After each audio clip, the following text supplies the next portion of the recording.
Assalamualaikum warahmatullahi wabarakatuh. Selamat siang anak-anak. Siang, Bu. Hari ini Ibu akan menjelaskan modul 3 tentang pengembangan bahan presentasi. Anak-anak di sini sudah ada yang tahu tentang bahan presentasi itu apa? Belum, Bu?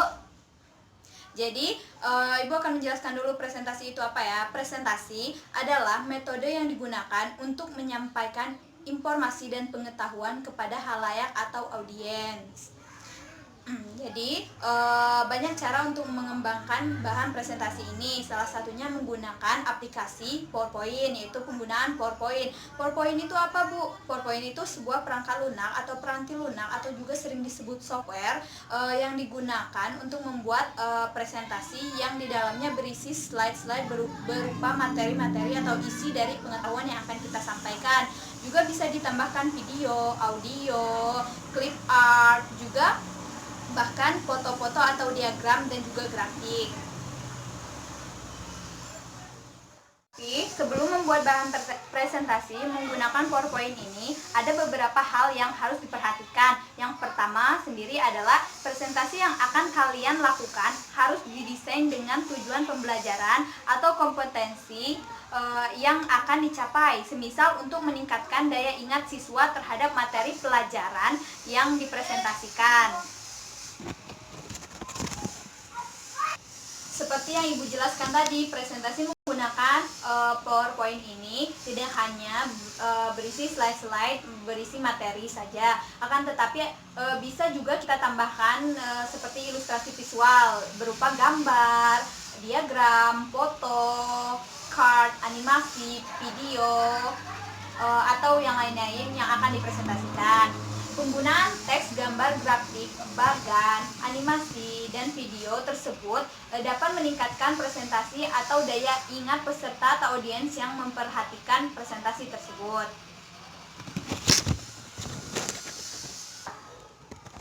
Ada beberapa langkah yang perlu kita perhatikan dalam merancang presentasi yang efektif dan efisien itu. Yang pertama sendiri, kita harus bisa mengenal karakteristik peserta seperti pengetahuan umumnya, pengetahuan awal, bahkan gaya belajarnya. Yang kedua, kita juga harus mengetahui tujuan yang akan dipresentasikan. Apakah tujuan tersebut bersifatnya hiburan atau berisi pengetahuan dan informasi, dan juga berisi persuasi atau untuk mempengaruhi orang lain. Yang ketiga adalah kita harus pandai memilih bahan yang akan kita presentasikan. Makanya kita harus dapat memilih bahan yang sesuai dengan bahan yang dipresentasikan dan tidak menyimpang dari materi yang akan kita presentasikan.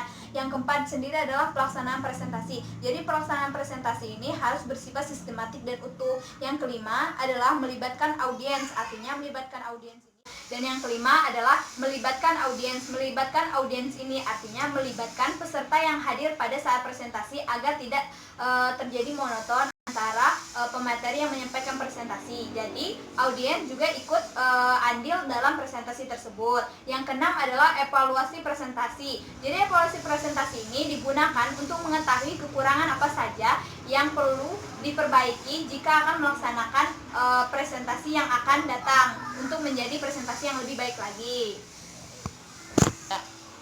Maka dari itu, ketika kita menggunakan PowerPoint sebagai bahan presentasi, ada beberapa keuntungan yang bisa kita ambil. Yang pertama sendiri adalah penggunaan sebagai kerangka presentasi. Yang kedua, membuat presentasi berlangsung secara sistematik dan utuh. Yang ketiga, menarik. Kenapa menarik? Karena di dalam presentasi tersebut bisa ditambahkan video, audio, bahkan juga foto, card, dan lain sebagainya yang membuat para audiens minat untuk melihat presentasi yang kita presentasikan. Yang keempat sendiri adalah meningkatkan daya ingat. Meningkatkan daya ingat ini kenapa? Karena di situ tadi sudah disediakan video yang bisa menjelaskan, juga menambah penjelasan dari materi yang kita presentasikan. Ya. Ada beberapa potensi dari PowerPoint yang harus kita perhatikan dalam penggunaannya. Yang pertama adalah penggunaan teks yang meliputi penggunaan jenis huruf, ukuran huruf, dan warna huruf. Yang kedua sendiri adalah penggunaan warna. Jadi ini penggunaan warna ini diberikan guna untuk memberikan makna dan dukungan keterbatasan informasi yang dikomunikasikan atau dipresentasikan. Yang ketiga sendiri adalah penggunaan gambar yang digunakan untuk memperjelas informasi dan pengetahuan dalam PowerPoint. Jadi penggunaan video klip dan efek tayang juga memiliki peran penting dalam penggunaan PowerPoint ini.